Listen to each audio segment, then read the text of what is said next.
Hello students, एक बार फिर से आप लोगों का बहुत बहुत स्वागत है हमारे online platform Avijan SSC bank exams पे। मैं हूं आप लोगों के साथ उर्वशी सिंह और आज का जो हमारा टॉपिक ऑफ डिस्कशन रहने वाला है दोस्तों, वो रहने वाला है top 10 current affairs based on 9th of October 2020।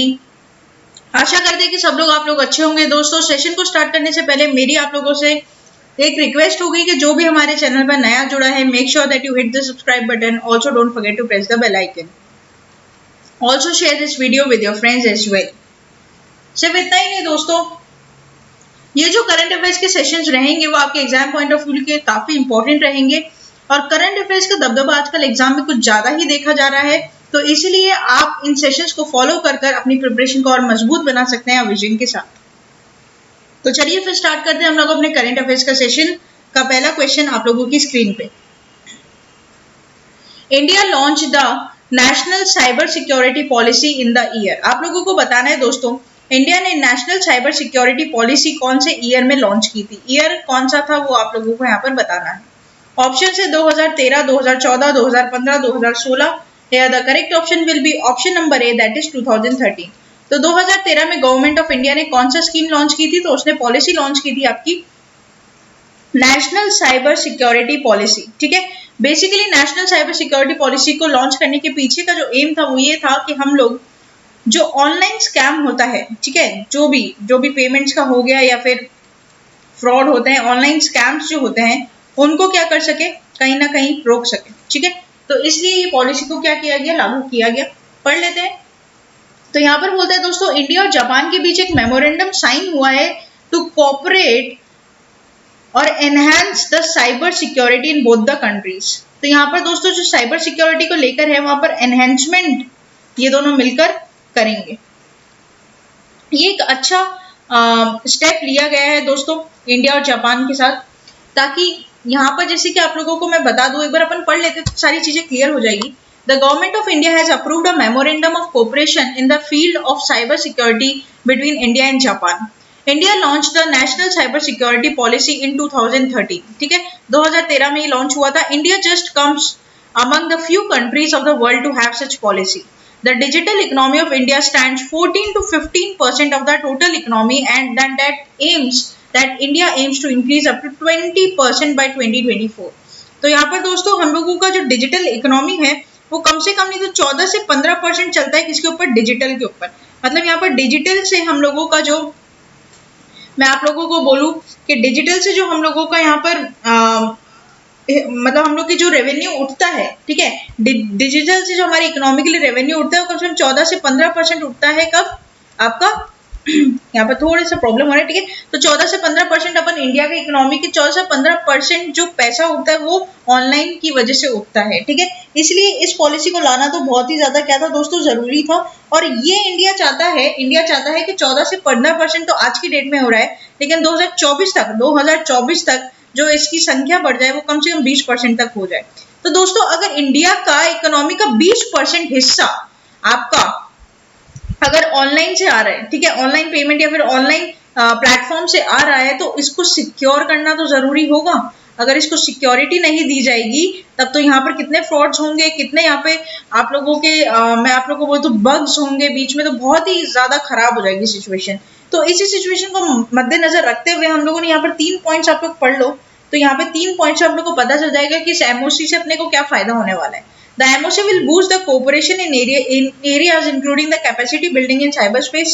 It also includes cooperation on protection of critical infrastructure and cooperation in emerging technologies.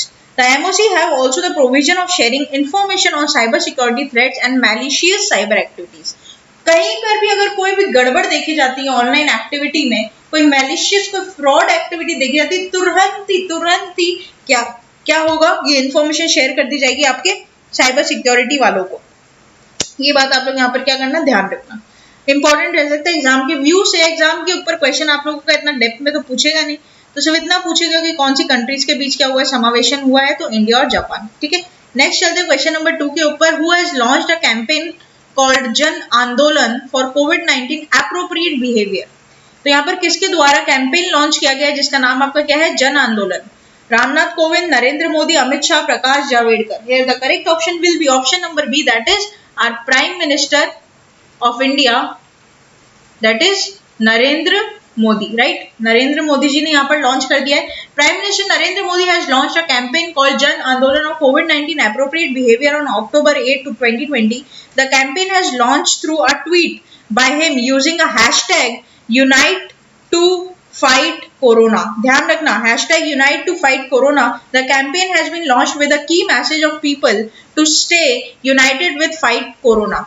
The campaign reminds people to wear a mask, wash hands and follow social distancing to provide 2 गज की दूरी to fight the situation. The campaign has been launched in the wake of upcoming festivals, winter season and opening up in the economy. ठीक है दोस्तों, तो अब India इतने दिनों तक जो हमारा लॉकडाउन चल रहा था, सरकार जो केंद्र सरकार ने लॉकडाउन जो किया था वो कितने दिन तक लॉकडाउन करेगी, ठीक है। अगर लॉकडाउन होता है तो इससे अपनी इकोनॉमी पे बहुत ज्यादा फर्क पड़ता है, ठीक है। तो अब लॉकडाउन तो नहीं करने की उम्मीद ही अब आगे लग रही है। हाँ, कुछ कुछ स्टेट्स में जिनमें हालत बहुत ज्यादा खराब होगी तो वहां पर राज्य सरकार अपना लॉकडाउन घोषित कर सकते हैं, ठीक है दोस्तों। लेकिन लेकिन लेकिन यहाँ पर जो मैं आप लोगों को बता दूं, यहाँ पर हमारे सेंट्रल से तो अब कोई लॉकडाउन की उम्मीद नहीं रखनी चाहिए, ठीक है। तो एक बात आप लोग ध्यान रखना, यहाँ पर ध्यान रखने की बात यह है कि यहाँ पर नरेंद्र मोदी ने जो कैंपेन लॉन्च किया है इसमें बेसिकली ये जो 2 गज की दूरी है वो कैसे हो सकती है आपकी, कि आप सोशल डिस्टेंसिंग का पूरा पालन करें। दूसरी बात, आप हाथ अच्छे से धोएं। दूसरी बात, आप मास्क हमेशा लगाकर निकले, कहीं भी घर से निकल रहे हैं, क्योंकि अब आगे आने वाले टाइम में फेस्टिवल्स बहुत आने वाले हैं। विंटर सीजन में ये महामारी हो सकता है और फैले, ठीक है, क्योंकि क्या होता है उस टाइम काफी ज्यादा रिस्की रहता है। विंटर सीजन में हर ही बीमारी काफी ज्यादा फैलती है, ये बात अपन को पता ही है। तो हो सकता है कोरोना भी अपने चरम पीक पर हो उस टाइम, तो ये बात आप लोग ध्यान रखिएगा। नेक्स्ट चलते हैं क्वेश्चन नंबर 3 के ऊपर। Who has launched first ever brand and logo for Indian cotton? किसने यहाँ पर सबसे पहला ब्रांड और लोगो क्या किया है, लॉन्च किया है for the Indian cotton? The options are Harshvardhan, Piyush Goyal, Smriti Irani, Dilip Ghosh. Yeah, the correct option will be option number C, that is the Smriti Irani.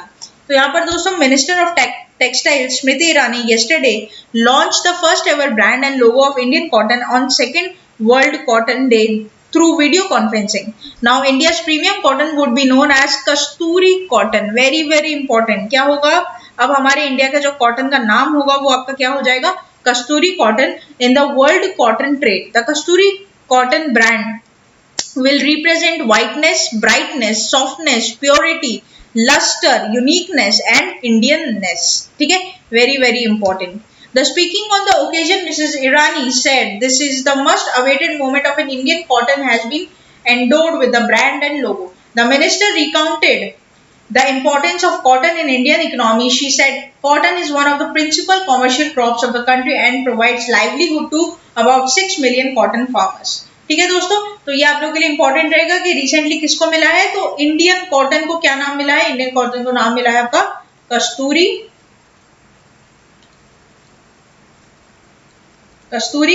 Cotton. ठीक है दोस्तों, ध्यान रखना है इस बात को। नेक्स्ट चलते हैं हम लोग क्वेश्चन नंबर 4 की तरफ। Who is the supreme commander of Indian air force? Indian air force के आपके सुप्रीम कमांडर कौन होते हैं दोस्तों, तो मैं आप लोग को बता दूं, ऑप्शन है आप लोग के पास prime minister, president, home minister, union minister. Here the correct option will be option number B, that is our president Ramnath Kovind. दोस्तों हमेशा हमेशा सुप्रीम कमांडर जो होता है आईएएफ का, इंडियन एयरफोर्स का, वो हमेशा हमारा प्रेसिडेंट होता है भारत का। ठीक है, ये बात आप लोग ध्यान रखिएगा, राष्ट्रपति। तो यहाँ पर दोस्तों ध्यान रखने वाली बात यह है कि आईएएफ जो इंडियन एयरफोर्स, उन्होंने अपना 88th एनिवर्सरी मनाई है। ठीक है, 88 साल से हम लोग का आईएएफ का क्या हुआ है, जन्म हुआ है, और आज 88 ईयर्स इसको पूरे कंप्लीट हो चुके हैं। हम लोग इसके मेन पॉइंट्स पढ़ेंगे। The hallmark of the event was air display by various craft. The display started with the sky drivers of Akash Ganga. The team was dropping out an AN-32 aircraft with the colorful canopies. The flypast also included the vintage aircraft and modern transport aircraft and frontline aircraft. Then the year newly introduced Rafale fighter aircraft were the main focus on the Air Force Day parade that were inducted September 10. The ceremony ended with a bending aerobatic display. तो basically दोस्तों आप लोग को पता होगा कि air force किस तरीके से अपना इस एनिवर्सरी को सेलिब्रेट करता है। तो ये आपके पॉइंट्स है, इन्होंने हर साल ये चीज की है और इस साल भी ये लोग इस चीज से अपने क्या किए हैं, अपने अपने इंपॉर्टेंट डेज को, हमारी एनिवर्सरी जो आईएएफ की उसको सेलिब्रेट किया गया है लाइक दिस, राइट। तो ये बात आप लोग ध्यान रखोगे। ध्यान रखने की बात आपकी क्या है कि कौन से नंबर का एनिवर्सरी ईयर होगा, तो 88 होगा, राइट। नेक्स्ट चलते हैं क्वेश्चन नंबर 5 की तरफ। बहुत ही ज्यादा इंपॉर्टेंट है दोस्तों, इसको पहले से ही VVIP इंपॉर्टेंट कर लेना आप लोग स्टार मार्क देकर। Which among the following has appointed as a new deputy governor of RBI? मैं आप लोगों को पहले तो बता दूं दोस्तों, हमारे पास 4 डेप्यूटी गवर्नर्स होते हैं RBI के, ठीक है। तो एक आपका कौन था, एक आपके हैं, अच्छा यहाँ पर पहले ऑप्शंस पढ़ लेते हैं। महेश कुमार जैन, MD पात्रा, BP कानूनगो, M राजेश्वर राव। तो यहाँ पर जो नए डेप्यूटी गवर्नर बने हैं, जिनका इंतजार बहुत दिनों से था, तो वो है आपके M राजेश्वर राव। अच्छा दोस्तों, यहाँ पर ये चार जो आप ऑप्शन देख पा रहे हो, ये चारों क्या है आपके, ये चारों आपके करंट डेप्यूटी गवर्नर्स हैं आरबीआई के। तो पहला आपका क्या है, महेश कुमार जैन, दूसरा है माइकल देबरथा पात्रा, BP कानूनगो, और चौथा जो बिल्कुल न्यू है, जिनका रिसेंटली अपॉइंट हुए हुए हैं, ये इनका नाम है M राजेश्वर राव। इन्होंने किसको रिप्लेस किया है, तो इन्होंने रिप्लेस किया है आपका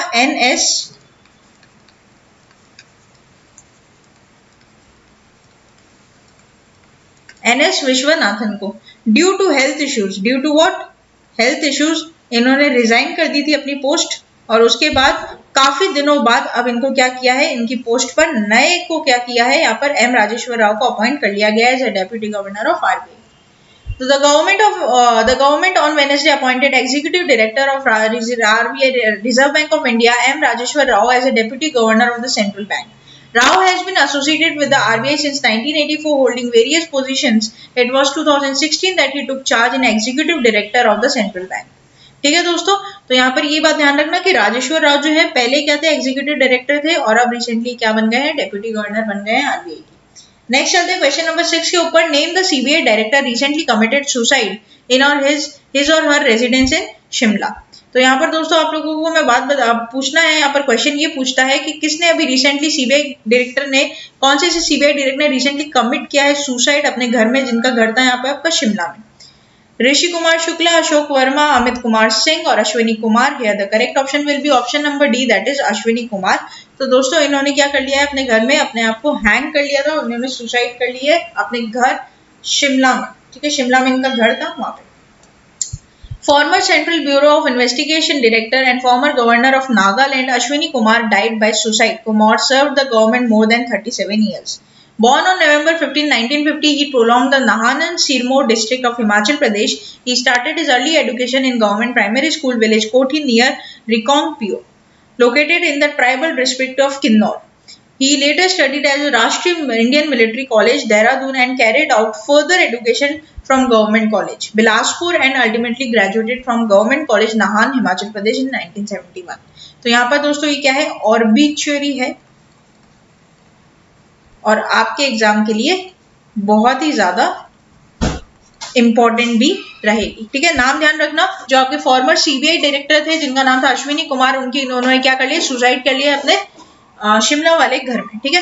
नेक्स्ट चलते हैं क्वेश्चन नंबर 7 के ऊपर। Department of promotion of industries and internal trade founded in the year. तो यहाँ पर आपका DPIIT कौन से साल में एस्टेब्लिश किया गया था, 1995, 1996, 1997, 1998। Here the correct option will be option number A, that is 1995. तो दोस्तों the department for promotion and industries and internal trade has launched an online discovery platform for startups called startup India showcase, ठीक है।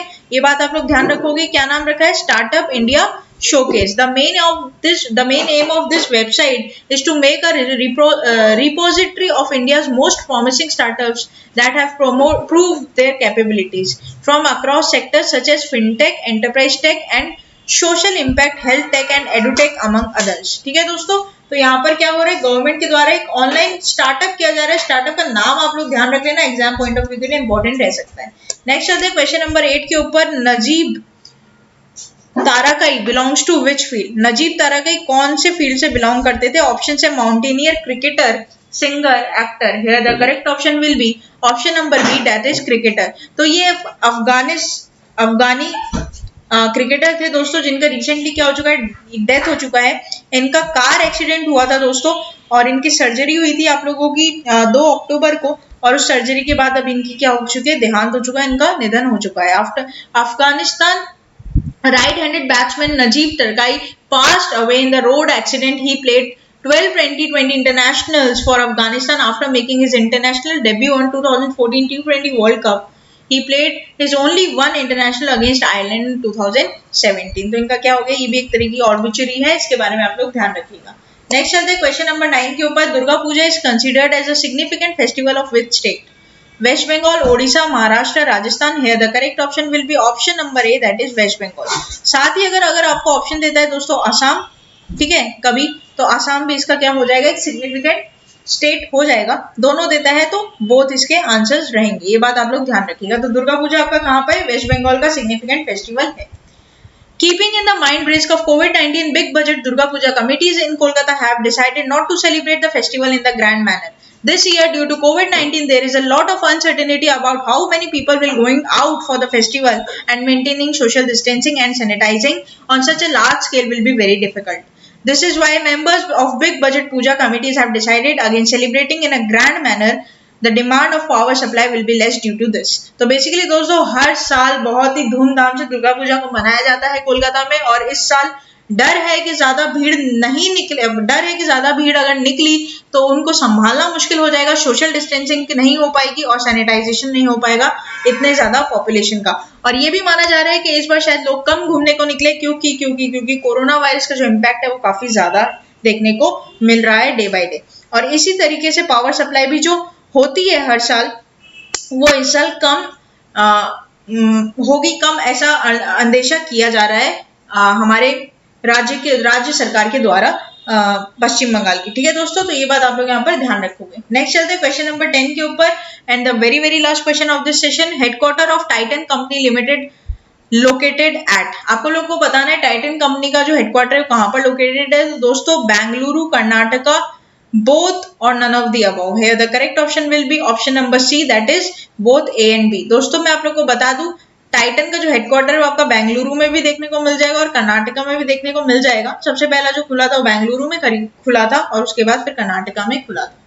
ठीक है दोस्तों, तो यहाँ पर टाइटन ने अपना जॉइंट वेंचर से अपने आप को एग्जिट मार लिया है। जो जॉइंट वेंचर था वो किसके साथ था, मॉन्ट ब्लैंक के साथ। तो ठीक है, मॉन्ट blank is a foreign company, पढ़ लेते हैं थोड़ा सा। The Titan Company Limited on Thursday announced at the end of this 5-year-old joint venture partnership with German luxury brand Montblanc, as it focuses on its primary business of selling gold jewelry and more affordable watches. Montblanc sells writing instruments, watches and accessories. ठीक है, तो यहाँ पर इन लोगों को क्या हो चुका है, जॉइंट वेंचर का अब टाइम पीरियड खत्म हो चुका है और टाइटन ने क्या कर लिया, एग्जिट मार लिया इसके जॉइंट वेंचर से। ठीक है दोस्तों, तो ये था आप लोगों का top 10 current affairs based on 9th of October 2020। आशा करते हैं कि सेशन आप लोग को अच्छा लगा होगा। सेशन अच्छा लगा है तो लाइक करना मत भूलिएगा, चैनल को जल्दी से सब्सक्राइब कर लीजिए और अपने दोस्तों के साथ शेयर कर दीजिए वीडियो को, ताकि जो भी आगे आने वाले नेट एक्सपीरियंस है, एग्जाम एक्सपीरियंस है, उन्हें भी इन वीडियोस का फायदा हो सके। तब तक के लिए बने रहिए हमारे साथ। Thank you so much and have a nice day.